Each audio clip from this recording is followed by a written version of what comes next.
Next Normal podcast. My name is Alecia Maragh, and this is my co-host, Vassiliou. We engage in conversations to help you to future-proof yourself in a rapidly changing world. While we cannot predict the future, what we can do is curate insights with the help of experts in senior and executive leadership from various industries to help you prepare for what the next normal might look like. We have as our guest Jaqui Parchment, CEO of Mercer Canada, where she leads over 1,000 employees that provide industry-leading services and innovative solutions across the health, wealth, and careers businesses of clients, their employees, and our communities. She has 30 years in the HR consulting world, 20 of which have been at Mercer. Jaqui, thank you for being with us today. So great to be here, Maria and Alecia. So take us back to 8-year-old Jaqui. What did she want to be doing when she grew up? Well, certainly not this, because I did not envision that this was a possibility for a career. Everybody in my family either was an entrepreneur, strangely, mainly owning hardware stores, which I didn't particularly want to do, or teachers. And so I thought that I really wanted to be a guidance counselor. Very happy to be where I am today through some hard work and help and fortunate circumstance.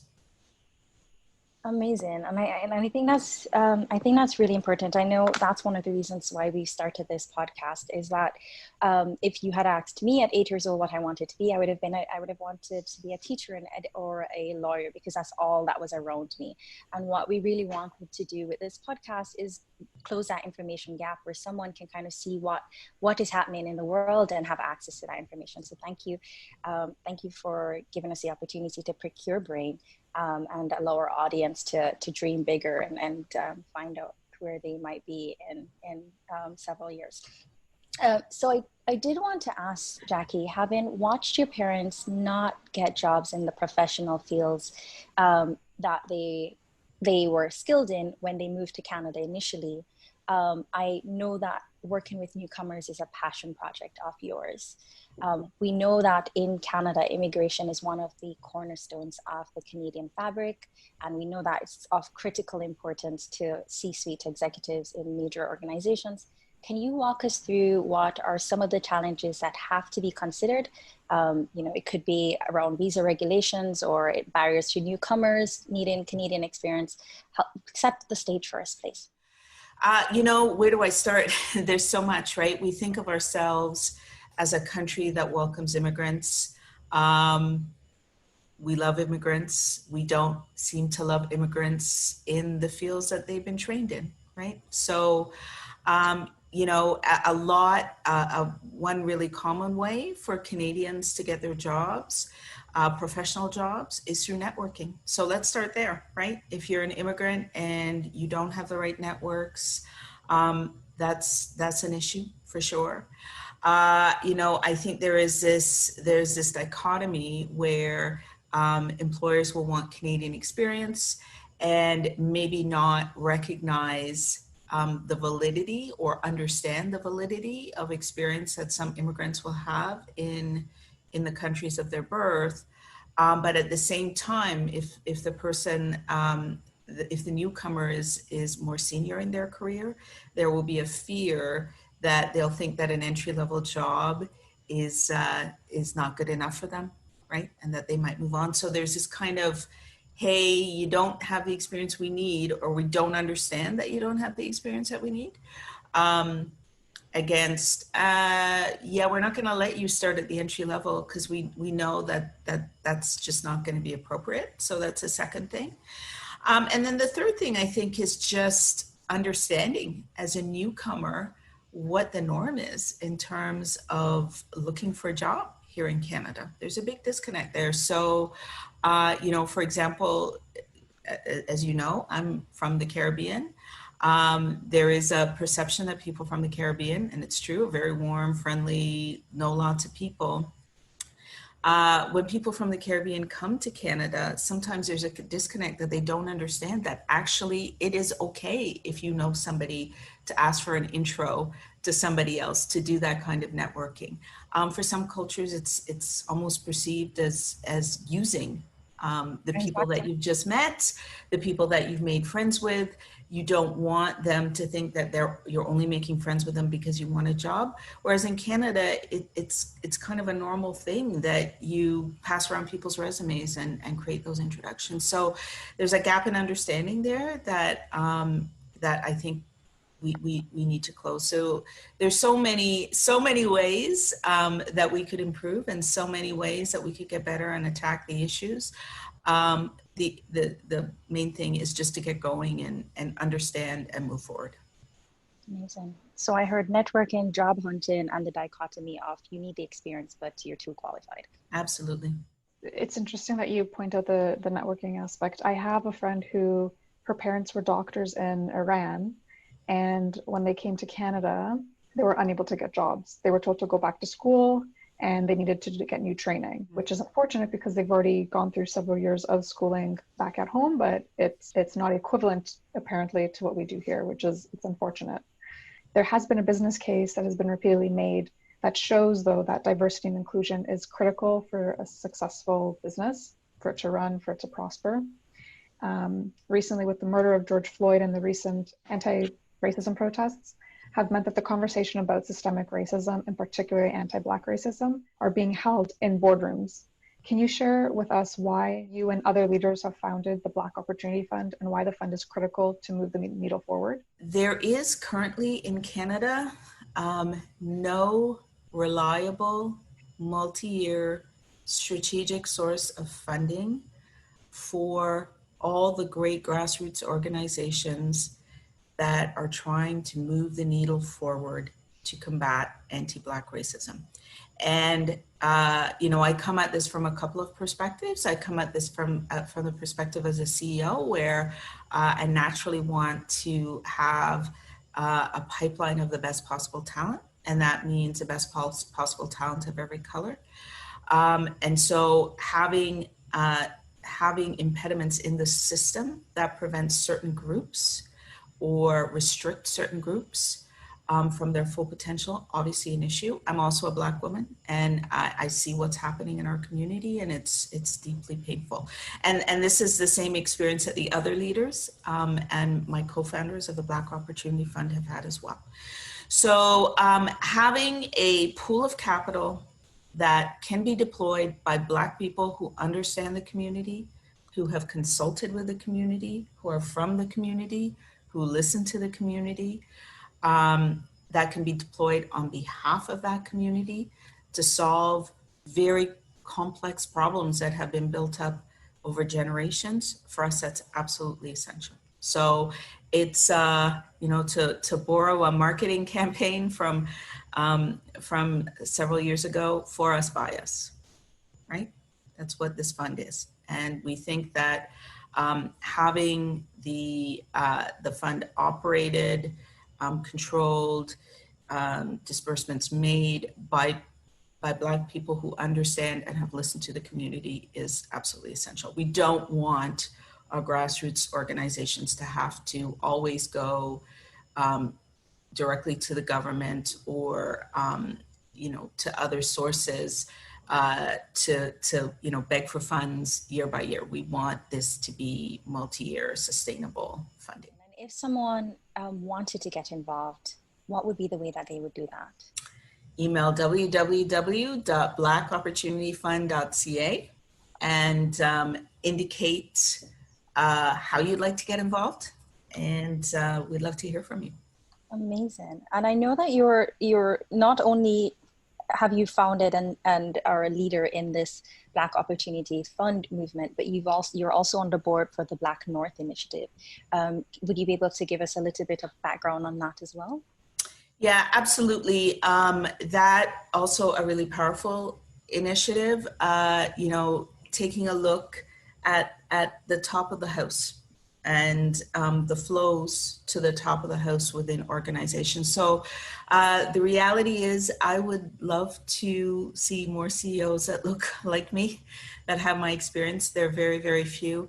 And that's a big problem, right? Because if Black people and people of different colors and women as well as men are not at the table when key decisions are being made in business, those decisions are going to be suboptimal. So BlackNorth, the goal of BlackNorth is to have Black leaders and white leaders come together, take a stand, make commitments to say, here's what we're going to do to improve the potential for Black people to flow through our organizations as we'd expect them to flow, to make it to the top, to make it onto boards. And how are we going to do that? Well, every CEO that has signed on for BlackNorth has signed a pledge, and that pledge commits to certain actions and being held accountable for those actions that we know will drive greater diversity throughout those organizations and at the top, particularly when it comes to Black Canadians. Amazing. And I know that part of that business case that has been made for diversity and inclusion has been around organizations are up to 6 times more innovative. And the other theme that we see is that the organizations and businesses are more sustainable.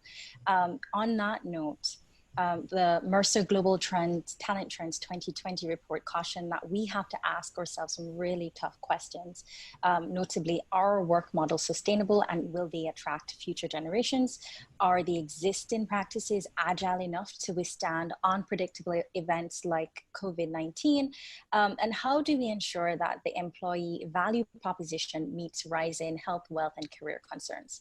I'd love to hear a little bit more about how you're seeing executive at your client organizations and other companies work through these questions. Yeah, so listen, if we could easily answer those questions, it would be really great. So there's a lot there. Maybe let me pick out one piece of that, which is the idea of employee value propositions and health, wealth, and career concerns. So what I'd say is this, you know, at the present time, it feels like the most urgent question maybe for many individuals is keeping people employed, right? Because there's been a dramatic uptick in unemployment. You know, COVID has precipitated, you know, an economic crisis that we've never seen before, because we've never seen something that's caused by an event quite like COVID. So right now it may feel like short term. There, you know, the worry is we don't have enough jobs. But I'll tell you, going into COVID, every time I talk to one of my clients, every time I talk to a chief HR officer or a CFO or a CEO, what I heard was having the right talent is absolutely critical, and really big fear around being able to understand what younger generations want, need, and respond to that in terms of providing the kind of environments that they want to work in. So having a value proposition around health, wealth, and successful careers, I think very quickly, it's already an issue, because the best talent and the hottest talent and the most in-demand talent can get a job right now, right? So if you're a CEO and you want to hang on to that, you have to be able to have tools in your toolkit to keep that talent with you.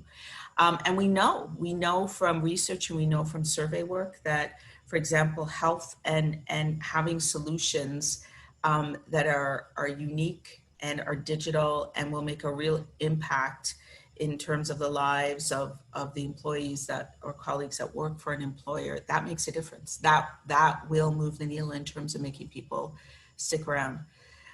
Similarly, for wealth, financial wellness is a huge issue. It's very closely related to emotional and physical wellness. The two are inextricably linked. And colleagues and individuals don't necessarily expect their employers to do everything for them anymore, you know, make all the decisions. They do expect them and hope that they will curate the right solutions, the right offerings to allow them to enhance their own financial wellness and their own physical and mental wellness. So understanding what's out there, understanding what's digital, understanding what moves the needle in the sphere of both health and wealth. The employer is a curator of those solutions, very, very important. And, you know, when it comes to the right solutions for careers, you know, that's everything from, you know, if you are if you're younger person in the workforce, if you look at who was protesting George Floyd, right? The young people out, particularly in Canada, were not just Black young people, very, very diverse group. And so I think, you know, the generational change means that employees want a diverse workforce. They expect a diverse workforce. So as a CEO, you know, I'm not just worried about my Black colleagues having a great experience when they come to work. My white colleagues, the white people that work for me, expect a diverse work experience, expect a fair work experience, expect a work experience where they can have flexible careers, where they can grow, where there's unlimited opportunity. And if I want the best talent, I have to deliver on that, and my clients have to deliver on that. So that's all part of a good employee value proposition. I'm hearing the needs and the wants and the wellness for employees. It all kind of comes down to feelings of safety and security, and also autonomy. Absolutely. In terms of COVID, as we mentioned, and the fear of an economic turndown, and of course with the job losses that have been taking place, how would you say COVID has shifted both the operations and culture of workplaces for the medium term? Yeah, so, you know, COVID, it's like COVID is the big test, right? As an employer, how have you responded? It's your opportunity to prove that everything that's so easy to say to your employees, you're really going to live. So, you know, how quickly as an employer did you move to make sure that your employees felt safe? So making decisions about them working from home, about not being pressured to return to the workplace before they were ready. What have you done for your employees in terms of making sure that they feel physically and mentally safe? Because both are really critical in this area. So many of our clients, for many of our clients, we work really closely with them to put in place digital wellness solutions. Everything from telemedicine to virtual physio to enhanced mental wellness solutions, to adjusting, you know, the way employees could stay physically fit, moving from, you know, paying for gyms to maybe paying for home equipment and virtual solutions. All of that's had a real role to play in terms of, are you an employer that really is going to give the impression that you care about your colleagues and that you put their health and wellness first? So everybody came out and said, well, we put your health and wellness first. But how did you prove that, right? And we're at a moment now where, yes, there are short-term job losses. We've done a ton of work with our clients to understand how they're thinking about talent and how they're thinking about coming through this time. And actually 60% of our clients have told us that they view their employee populations as stable, or they view that within a few months, they're going to be back to growth mode, right? So as you move into that period of growth where at some point, I don't know when, but at some point in the next year, 2 years, whatever it is, you're going to be, you know, trying really hard to keep your workers and attract workers again. What will you be able to point to in terms of when the chips were down, what you did for your workforce? So I think some of the answers to those questions are maybe not as expensive as you think. It doesn't cost a lot of money to be engaged with your workforce, talking openly to them, you know, shifting to work from home quickly, you know, all those good things. And some of the solutions that I've talked about in terms of employee wellness, both physical and mental, are pretty achievable. So we've worked really closely with our clients to make sure that coming out of COVID, they are perceived as best in class in terms of their brand with their employees and with future employees. Sounds like there's a lot of emotional intelligence that's needed for this conversation. Absolutely, absolutely. You know, at Mercer, we talk about melding empathy and economics. And for us, there is no choice to be made. So, you know, sometimes you hear people talk about, well, you know, times are tough, we have to stay afloat. Well, you can't have a company that's emotionally well, that's economically well and healthy and viable if their employees don't feel that they have a long-term future, right? Because your employees are the foundation of everything.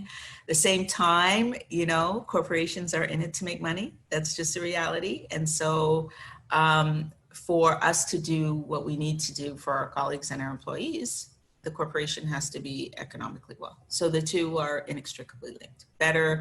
More economic health for the corporation should lead to better career growth, more you can do for employees. If you do the right thing for your employees and you look through the lens of empathy and make sure that they are well, then your company will be more economically viable.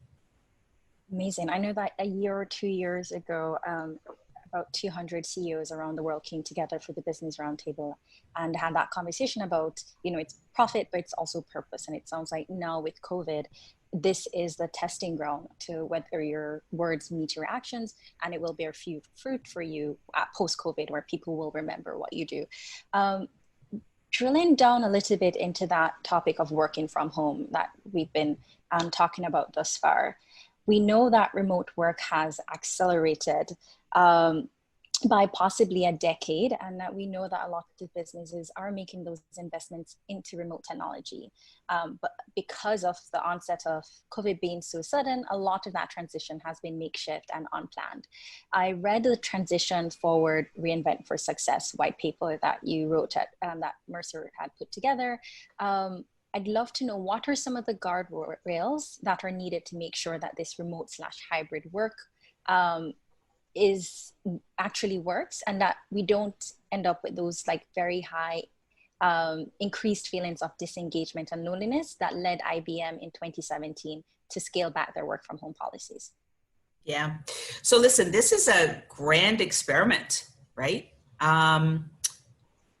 You know, when I remember when we went to work from home, I really thought we were going into this for a couple of weeks and that we'd all be back, right? And that was middle of March.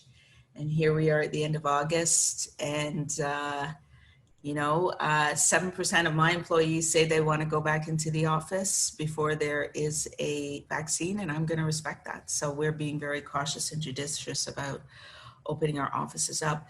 So in some way, this grand experiment is going better than we ever expected. So from a productivity perspective, what we are seeing and what our clients are seeing is that short-term productivity is higher than we thought it could be. What we're all worried about is making sure, ironically, that employees are actually not working too hard, right? So encouraging them to have some separation between their work life and their home life, and putting some guardrails around that is increasingly important. So for example, today, I'm sending out a memo to all of our colleagues across Canada that says, we will not book meetings between 11 and 1 during the day, because I want people to be able to have a break, have lunch. If they have kids at home, make lunch for their kids, make sure that their kids who may not have been able to go to daycare and camp are fed and are good from a nutrition perspective. We're introducing some blocks of time on Fridays, for example, where we want to be meeting free so that people can get paperwork and analysis done before they go into the weekend. Basic rules around, let's just really rethink about who needs to be on phone calls, who needs to be on Zoom calls. Be careful about copying everybody on, reply all to an email, focusing on keeping our inboxes as thinned out as they can be. It feels that employers really almost need to put artificial barriers in place to make sure that colleagues don't go overboard in tilting towards a work versus a home life balance. Because when you don't have that commute before you get home, that's a natural barrier that allows you, whether you're listening to music or listening to a podcast or whatever it is that you're doing in the car, on transit, that creates a little bit of separation that you no longer have. And so that's a really big issue.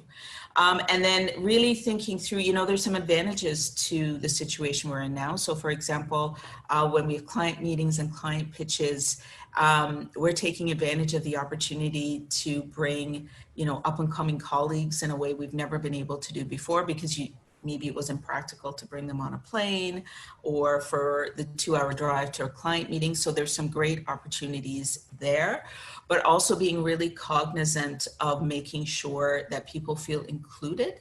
A lot harder to do that if you're not able just to walk by and say hi to somebody and you know, see their body language when you're in the office. So more check-ins with supervisors, being strategic about when you turn camera on or turn camera off on Zoom, because Zoom is actually physiologically pretty exhausting. So choosing when you need to do that, but also recognizing signals like if you have colleagues who are not on Zoom for a couple of weeks, what does that mean about their mental health? Is there something going on that we need to explore?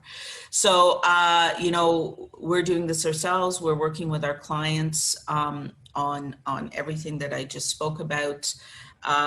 Really understanding, and no one has 100% of the answers because this is a grand experiment. So as we move through this time, we can use what we know about human behavior, about health, about mental health, all of those things. There are pieces there we can extract from prior research, but in some way we're all learning as we go along, right? So makes it exciting, but also there's some risks there that we really need to manage. With risk management and human behavior and mental health, some of the anxieties that some employees, on top of everything else that they may be experiencing right now, is a fear that their job may not exist in a couple of years because technology and automation is taking place. And statistically, 60% of jobs currently do not exist. This presents a challenge for both businesses and employees. How do we begin to orientate ourselves to this reality, and how do we stay agile and future-proof our skills? Yeah. So the first thing I think is just not to be terrified by these statistics, right? So we've had, you know, if we look back at history, there have been a number of different, whatever you want to call them, industrial revolutions in how we work. So, you know, I expect when automation came to farming, you know, there was a great terror that, you know, no one would have a job because so many farming jobs were going to go away. And of course, we pivoted to something else. Same thing with the Industrial Revolution. And as we're moving forward with more automation, with more AI in every single way, I get, maybe I'm just an optimist, but I do believe that there's going to be a way with more productivity to find ever greater things that we can get involved with. So in the long, you know, I really do think it's going to be okay. The other thing is that there's stats around, you know, jobs disappearing that are actually kind of misleading. What we do know is that portions of certain jobs are going to go away. You know, not necessarily the jobs, you know, the entire job. And so reskilling, upskilling, for leaders, I think it's really important to be intentional, to understand what's going away, whether it's through artificial intelligence, whether it's through offshoring, whether it's just you're going into a new product line, what's likely to go away, what do you need more of, and how do you train, reskill, prepare your workforce to go into that new world where you're going to be supported with the talent you need. Because the reality is that no employer is going to be able to, nor will they want to, fire all of their existing workers doing the jobs that are evolving and hire brand new workers of the future. There is going to have to be a tremendous effort around future-proofing this in terms of the skills that we need. And we know that most leaders are thinking about this and working through what they'll need to do. I do think that there's something on the end of the colleagues or the employees in the workforce to understand this need for flexibility as well. And I think in some way, COVID has been a training ground or a dry run for some of this. So for years, for example, at my firm, we've been talking about being more fungible in terms of the jobs that people do. You know, we hire a lot of young people with great technical skill, and they walk in and they work through one of our 3 business lines, and then 2 months in, all of a sudden they're owned by one of those 3 business lines, and it's, you know, it seems to be difficult to get them to move across those barriers. With COVID, there were areas of our business where we were busier than ever before, and there were areas where we were really less busy. And I certainly wasn't going to fire all the bright people in the areas that were, you know, who weren't busy enough, and have my colleagues in the areas that were too busy overwork themselves. So what do? We found a way to match that talent, match those talent flows. And we were forced to do it, we were forced to do it quickly, and it worked better than we could ever have dreamed. So that's taught us a lesson for the future. And I don't think we're the only employer that will have done that. So what does that say to me? Well, it says that skills are more fungible than we ever thought. And I think there's a way to use this learning as we go forward, and see that some parts of some jobs may be eliminated, but others will be created.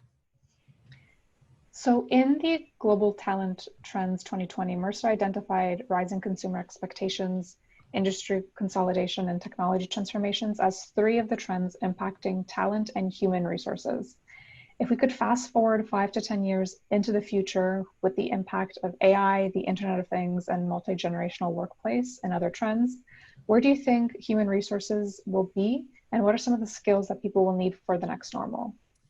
Yeah, so it's the things that that don't go away. So emotional intelligence, EQ, right? The ability to communicate across a wide range of cultures, generations, in a way that's clear and succinct. Flexibility, being able to recognize that you're going to have to innovate and reinvent yourself multiple times in your career. And what I would say, creative technical, right? So,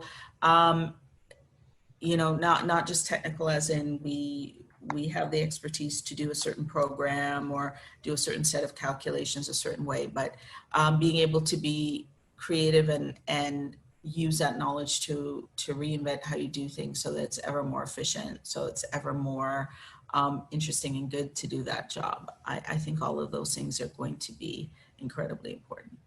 I've never heard the term creative technical before. Is it the merging of the left and right brain together for results, or you?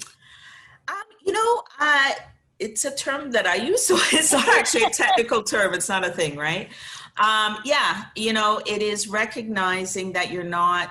So when I went into the workforce, being able to program, do actuarial calculations quickly, efficiently, that's what was really important. And at a certain, you know, always doing things accurately, doing your job well is really, really good.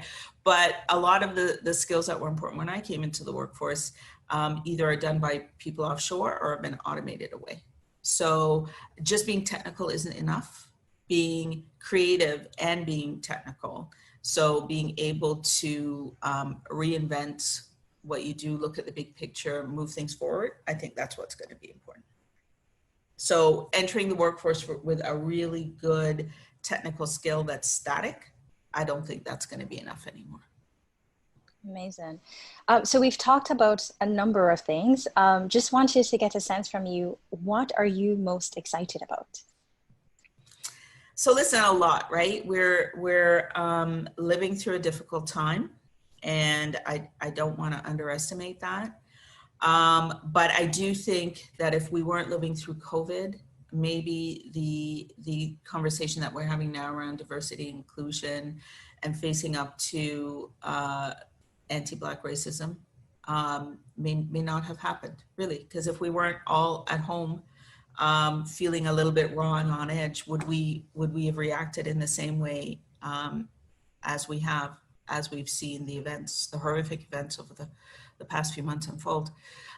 So I'm excited about the opportunity to finally make change in terms of having a more equal society.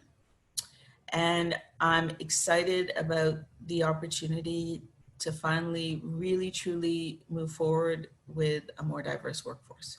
So I think what the past couple of months in the conversation has done is it's allowed us all to understand the gap in understanding between Black people we have a lived experience that others do not. And I will say that for myself, I really underestimated that gap in understanding, even with people that I work with every day, really great people that I work with every day.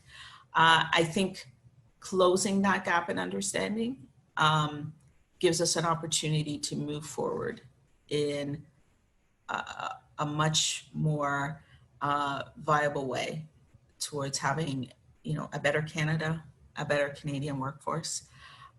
So wow, those stakes are really, really high, really, really high. It feels like maybe now we'll finally see change. So I'm optimistic and excited about that. The door is open a little bit. We need to kick it wide open and walk through. Amazing. Well, Jaqui, I just want to say thank you for joining us today. We've covered so many topics. We've gone through, I feel like we have gotten ourselves a master's degree or a PhD in so many things. We've talked about diversity and inclusion. We've talked about immigration to Canada. We've gone through and talked about the impact of COVID on culture as well as working from home. I know that there's so much more that can be talked about. We don't have the time today, but we'd love to keep the conversation going, and we'd love for our listeners to continue to ask these questions because they're important questions to ask. So thank you for joining us. Well, thank you so much for having me. It was a great conversation. And I appreciate the thoughtful questions from you, Alecia, and also from Maria. And I look forward to talking to you soon. Thank you. Stay safe.